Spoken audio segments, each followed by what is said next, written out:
Founders Space, Mentors and Masters. I'm Captain Hawk, CEO of Founders Space, the leading global startup accelerator. I'm also author of the award-winning books, Make Elephants Fly, Surviving a Startup, and The 5 Forces. Today, I'm with Randall Kaplan, also known as Mr. Beach.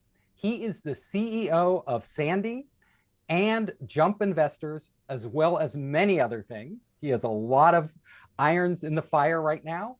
And Randy, I want to know from you, what got you here? Tell us a little about your background. Well, I grew up in Detroit, Michigan, and I had a very hardworking father who set a great role model. He was a great role model to me, set a great example. He used to leave the house at 4 a.m. to go to work. And I always had the entrepreneurial bug, even as a little kid. I was selling lemonade on the streets, and I raised money for muscular dystrophy, the telethon every year, which was a big thing back then. And we had a little carnival in the front of our house. It was a lot of fun, and I like to create things. And I was always very creative and very curious as a young kid. And as I grew more and as a teenager, I started to try new things. And one thing led to another, but it all started with a t-shirt company in college where I printed Michigan t-shirts, and I went door to door, learned how to sell and cold call.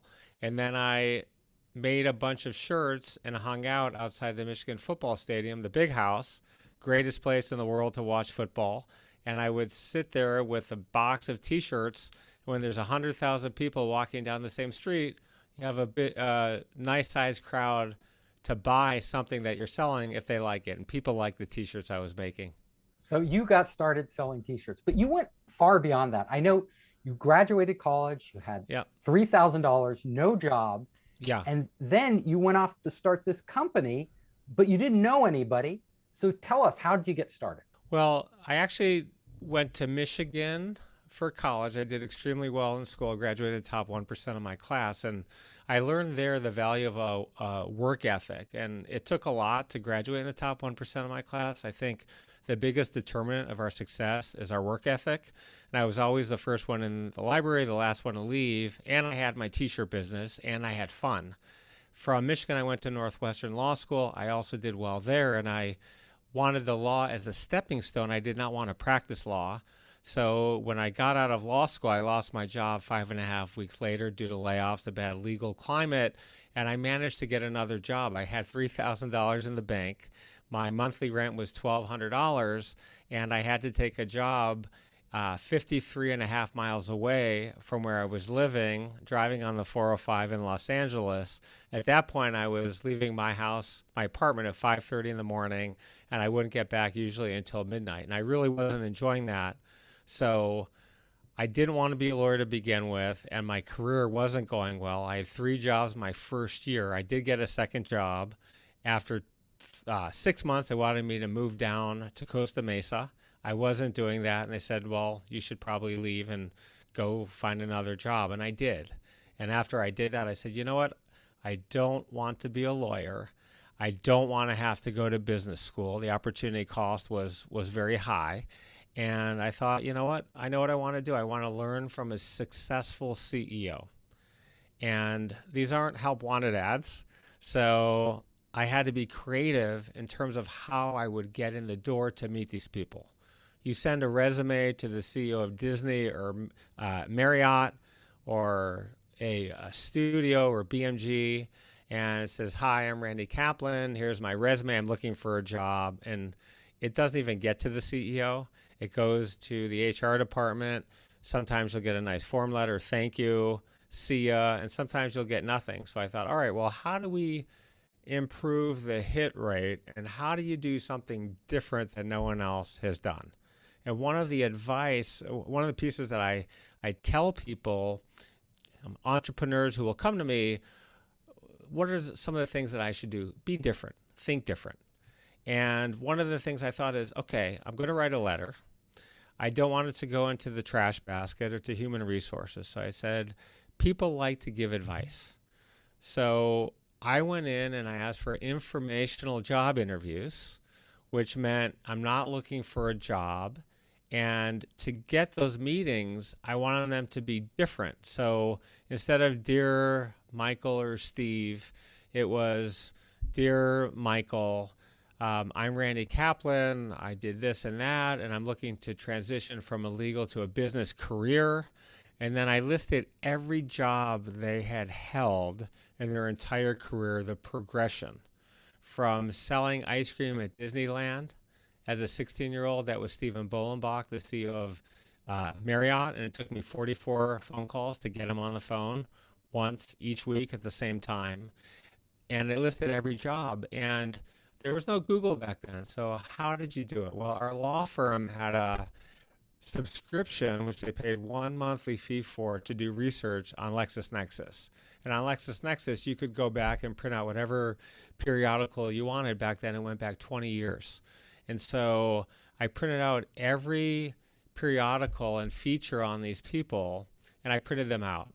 And I had a letter writing factory in my apartment, and it was basically 5 inches thick. And I would go through, I'd highlight all the tidbits, I would sort them, I would put them in the order they had them, and everybody said, how on earth did you get this information? So right away, do your research. It will get you in the door. Show the work, it will get you in the door. Be different, it will get you in the door. But I said, all right, that's not enough. I don't want to write only an A+ letter. I want to write an A++ letter. So what else? It had a cover page on it, a cellophane cover, and then it had a quote that person had said to a reporter some point throughout the years. The key to Disney is how you hire. Michael Eisner, Business Week, January 3rd, 1996. So let me stop you there. You got in the room with Michael Eisner. Yes. You got in the room with the head of Marriott. Sumner Redstone. Wow. Eli Broad, 80 CEOs. Most were meetings, some were phone calls. So these are the top CEOs in the country at the time. In Los Angeles. So who is the target you're trying to sell to? Identify your target. My target was CEOs in Los Angeles. I didn't want to move. I was newly married. My wife at the time was from Los Angeles, and I liked it here. I grew up in Michigan. It was cold weather. Los Angeles, it's sunny and lots of fun. So how do I get a list of all the CEOs of the biggest companies in Los Angeles? Well, you look for resources that have that list. Once again, there was no Google then, so I knew that a periodical called the Los Angeles Business Journal, which is similar to Crane's, which they have in different locations, would list the top this company, the top that company. And it had the top 100 public companies in Los Angeles. It had a whole bunch of other companies too. So I came up with my own list. I looked at that list and I thought, all right, I'm going to compile the list. Excel is how I tracked the list. I had various columns. I had my targets. I had the date written, the letter, all the follow-ups sorted in columns so I could track. It was like my own CRM on Excel. And it was fairly easy to track with 300 people. So just to complete the letter, I had the cellophane cover. I had the quote. I had another tab on there, which was my letter. And then I had my transcripts from Michigan, Northwestern, and I had hosted this dating show in college called Michigan Today. It was a show on campus, and it covered various parts of our life on campus. I did a dating segment where I was the host. I took a woman out on a date. They filmed it. It was very funny. It was comical. My kids have seen it. It's hilarious, and they I mean, it's so funny to look back. But there was the Michigan Daily wrote about it. So I had the article that went in on a separate tab, and then I put in a letter of recommendation from law school from the CEO of Detroit's largest and most successful law firm, who was my Little League baseball coach and one of my all-time most important mentors in my life and in my career. So that's an amazing story. And it's an amazing lesson for anybody out there who wants to get ahead. So first of all, what I'm hearing from you is that you didn't take any shortcuts. You went all in and you put in the work. I mean, you put in a countless hours Well, into preparing for each of right, these letters. Now, right. what was your hit rate? Like, how many Well, letters did you have to yeah. send out to get a CEO meeting? I told this idea to a lot of people, and do you know what they said? 100% would say, that's insane. Nobody is going to meet with you. Nobody. You're going to get zero. So, to the entrepreneurs out there, don't listen to anybody. Follow your gut instinct. You can do anything you want, anything is possible. That's my motto. And I said, all right, I'm going to do it. And you're just putting wood on my fire, fueling my fire.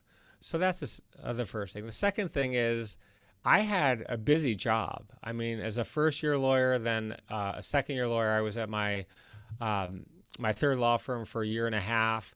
You're working, 70 hours a week, 7 days a week.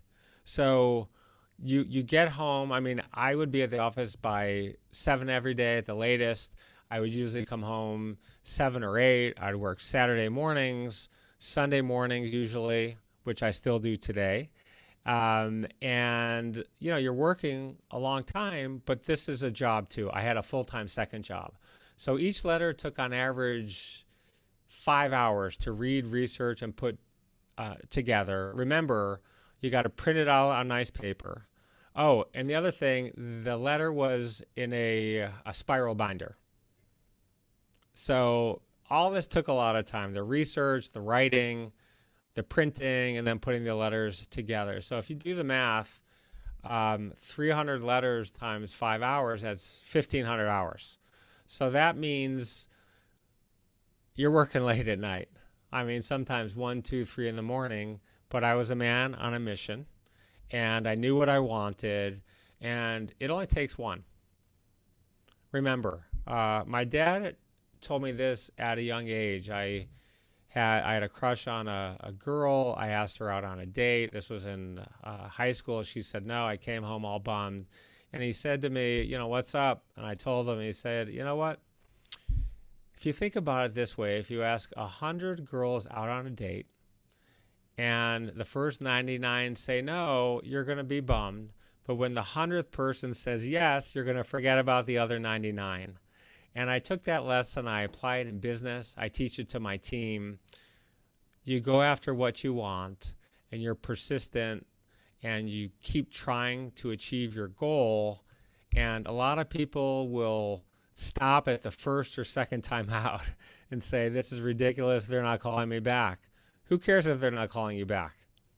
And you, with these CEOs, you called them repeatedly or you contacted them repeatedly. Yes, I did. Some of these, it took a lot of phone calls, a lot of phone calls. And finally, with Marriott's case, his assistant, and I still remember her name, this was in 1995, Ophelia Reese, where, I mean, I call her Ophelia, Randy, yeah, hi, same message, yeah, okay, I'll give him the message. Finally, she calls me one day.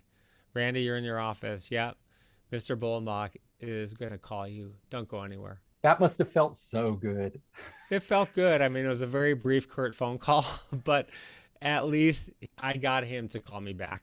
So you got 300 of these CEOs? You talked to I 300? wrote to 300 and I got 80 meetings or phone calls. Most of them were in-person meetings. 80 is really hot. The interesting thing is then, too, I was a lawyer, very unsuccessful lawyer, and I had a lot of motivation. They could see it in the letter when I went in, and I met these people, and some of the people I met have become good friends.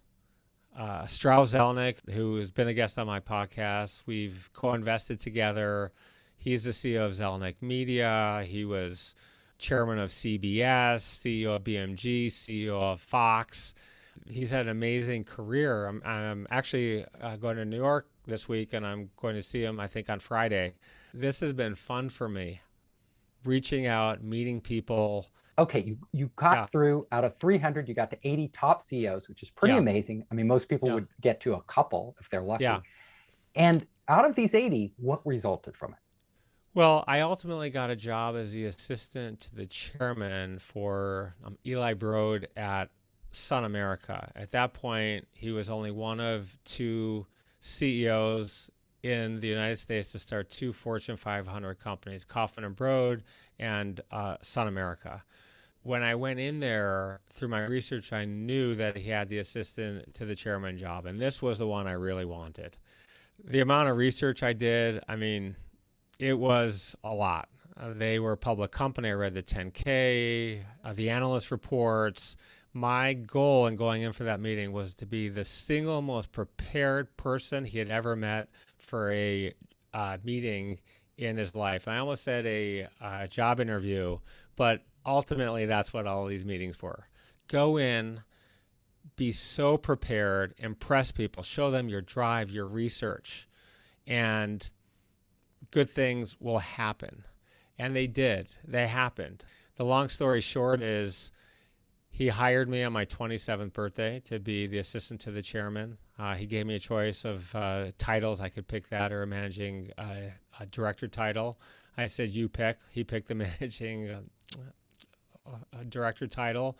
And that was the title that I had. It was interesting because that title later proved very fruitful when we started our technology company, Akamai Technologies. But back to the Sun America job, I went in prepared, and a lot of people will do research on people, and then you get the softball questions. Well, how did you get started? Or what's been the highlight of your career? What was your big break? Don't ask those questions. Those are ridiculous questions.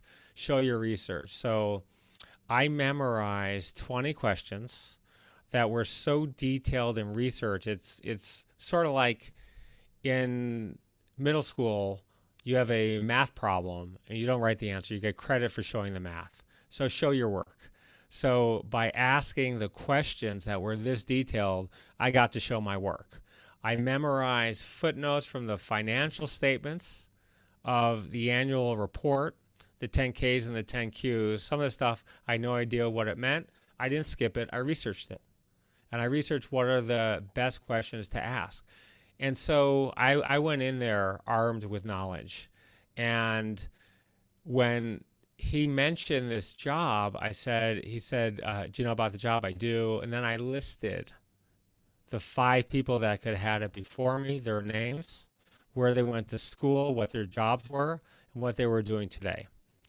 And Eli began to scribble. And when someone scribbles, it's good. The furious scribbling is really good. So we continue to talk, and at some point, these CEOs are very busy, and they typically run late.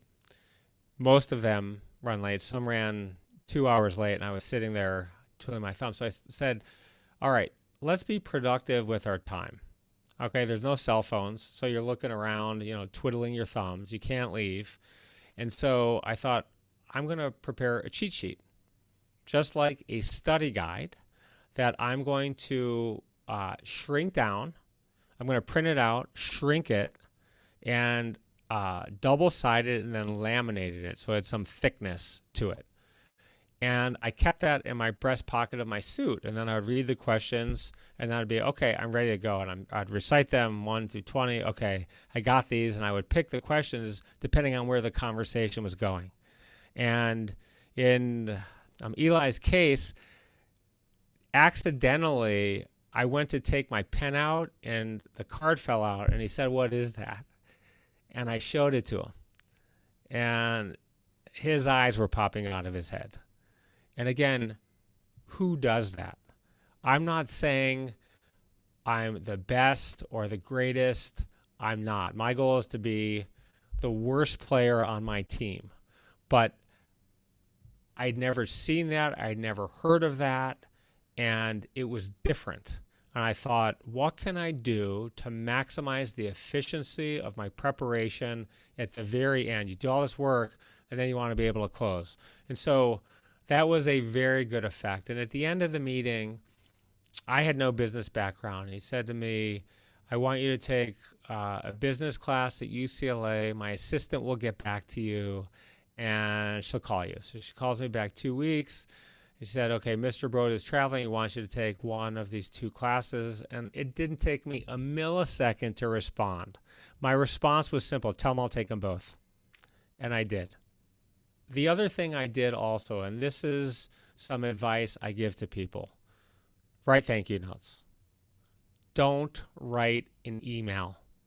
It's so easy to write an email. Oh, dear Mr. Broad, thank you for meeting me. This is so great. Don't you think it's better to send a thank you note in hand? The reaction is different. And so I did a couple of different things that day. I left his office. I had a 90-minute meeting with him. It was the only 90-minute meeting one-on-one that I had with him in the 3 years that I worked there. I left his office. It was so hot that day, 90 degrees, humid. I ran to get my car across the street. His office was across the street from my office in Century City. Of course, the Sun America name was on top of the building. I left his office, got in my car, drove to UCLA, parked the car, didn't know where I was going, frantically ran to get a catalog, ran back to the car, parking ticket. Thankfully, car wasn't towed. Went back to my apartment, wrote my thank you letter, and had it back at his office in less than an hour. And again, I coach people all the time. They'll send a thank you note the next day. They'll wait on it. If you're going to send a email, why wouldn't you send it 10 minutes later? What are you waiting for? Do you think the impression of sending it 10 minutes later versus an hour, 2, 3, 4, 5 in the morning the next day, if you're going to do it, and you should do it no matter what, every meeting, sales meeting, any phone call you have, send something positive with your interaction with that people. But in interview, you got to get it there. And what I started doing, Steve, is I started handwriting the note before I got the meeting. And then I would just fill it in. Sometimes I would wait an hour, I'd get something to eat, I'd get a coffee, and then I'd deliver it back. So I had the scheme worked out already. And do it now is one of the things I coach people. It's ingrained to the DNA at our companies. And all these little things, the intangibles, are often so much more important than the tangibles. There were maybe 1 million people who could have done that job. And maybe 90% were better than me. But not a single person who had that job would have been more motivated or would have worked harder or who prepped more and who didn't listen to anybody saying, he's going to meet with me. People are going to meet with me. So there's a lot of lessons here. And hopefully the story is helpful to people listening to this in deciding whether to approach somebody, to get up off of your chair, start writing. Don't listen to people. It doesn't matter if the probability of the CEO of Disney meeting you is close to 0. If you don't try it, you're never going to know. I've heard a lot of stories about people applying for jobs. I've done it myself, and I've had a lot of people come to me because I hire for interviews. Nobody has ever done what you did. I have not, in my lifetime, I've not met somebody who's gone to the lengths that you have gone, not only to get the interview, but to make that interview successful. And I think for those listeners who don't know, this is why you're so successful, because you don't just stop where everybody else stops. Like, you go way beyond. And like you said, these aren't things you have to be a genius to do. Like, the genius was just that you did them, right? But anybody listening here is capable of doing this. They just have to put in the effort. They just have to put in the effort. So that's where I think our listeners can really learn something, is that single-minded focus and drive to actually do the absolute most and best you can to get that result. And you didn't name low. You didn't even name me. You weren't looking to meet with directors or vice presidents. You wanted the CEO of some of the top companies, well, in your region, right? In Los Angeles. That was my goal. I mean, I was going to work as the right-hand person of a top CEO. But you didn't stop there. You know, your career went way on. That was just the entry point for your career. Akamai, right? A $19 billion company that, you know, you exited on, that you started. It is very clear to Right. me, just talking to you in these few minutes we've had together, that Right. Akamai was successful not by accident, that you weren't successful by accident. A lot of people Right. say, oh, it's luck I got successful. Well, maybe Right. for some people it is, like they win the Yeah. lotto, like they get super lucky. You weren't relying on luck. You were going to make these things happen. I want to ask you, so you've been this investor for all these years at Yeah. Jump, Yeah. and then you decide to jump back into the startup arena. Yeah. What made you do that? And tell me about Sandy. You're an entrepreneur, you're born one, I think, or you're not. One of the questions that comes up is, can you learn it? And I think maybe you can. But for most I know, they have it in their DNA. So I like building, I like creating things, I like trying to find opportunities and filling a need with a need. So have you ever been on a warm weather vacation? You've gone to the beach and you said to yourself, man, oh man, what am I doing here? This isn't what I wanted. I just wasted a day, a precious vacation day or family day. Has that ever happened to you? Absolutely. Like, and Right, you can't tell because they don't give you a lot. You look, it's a beach, right? They say it's a beach, but you don't know, does it have great snorkeling? Does it have this? Does it have right, that? So this right. is, that was your inspiration for Sandy. The inspiration was, when I graduated college and law school, I did one of the Eurail trips through Europe. And on one of those trips after law school, we went to Nice in the south of France. Again, you're in school, people are excited. You hear about these sexy topless beaches, and you can't wait to get there. And you see the photos, and you get there and you realize, wait a minute, this is a rocky beach. I mean, you can't lay out on the beach. I mean, we had a towel from the hostel, which was like a washcloth, and we went there, and we said, all right, this is not good. And then in 2013, I went on a date with this beautiful, incredible woman, Madison, who became my wife. We got engaged 3 months later, but we went on this trip to Greece and we're at a nice hotel. And I only mention that this is a nice hotel because nice hotels have good concierges who should know what is near them. In Greece, more than half the people visiting the country will visit the beach. And so we're looking for a black sand beach. So I said, where is a black sand beach? She whips out a paper map. She circles a point on the map and said, I think there's one here. There was no street name. Long story short, we get in our little mini Fiat convertible.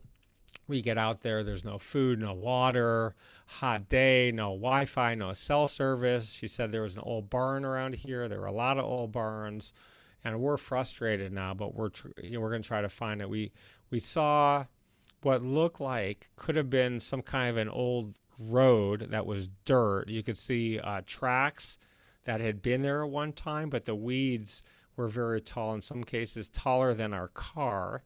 I didn't want to go through. My wife is a little younger than I am. She's more adventurous than I am, and I'm thinking of the movie Taken. I don't know if you saw that movie or not, but I'm thinking no one's ever going to find our bodies. We're never going to come back. And so she said, we're going. So a mile later, the road was rocky, creaky. Some parts, we had to, it just took a long time to get there. Then when we get there, this beautiful black sand beach, and it was incredible. That picture behind me with my wife with the hair, that was taken at that beach. And I thought, there's got to be a better way than this. So I went back, I Googled beaches in Greece, Googled beaches. I just started flying through the countries, and I thought, man, there's no resource that has cataloged every beach in the world. And you start looking into this, Steve, and you say, okay, well, the global tourism business is a very big business. So what's the number? $9 trillion. All right. Beach tourism is over half that, $5 trillion a year on beach tourism. And it's amazing. There's no definitive beach resource in the world. It's unbelievable. It's over half It, that. I wouldn't have it, guessed. Like, of all the yeah. things you can do in life, beaches are half of tourism. Well, think about your own vacations. Are beach vacations the most popular form of vacation that you take? I take all types, but yes, beaches are definitely up there. Okay, so for most people, they take more beach vacations than different kind of vacations, and The facts are that 75% of people in the world taking a vacation in the next year will plan at least one beach vacation. And the most important determinant of where they go is the quality of beach or beaches in that location. And then I want you to tell us where people can find you. You can find me at Randall@jumpinvestors.com or Randall@sandy.com. Instagram in search of excellence podcast.com. You can see my photography at Randall Kaplan Photography and on my website. I hope you enjoyed the show. If you liked it, hit the subscribe button and share it with your friends. You can help us create more great content by subscribing and sharing. Also, if you want to access our online startup program, our investor network, and our entrepreneur resources, just come to founderspace.com.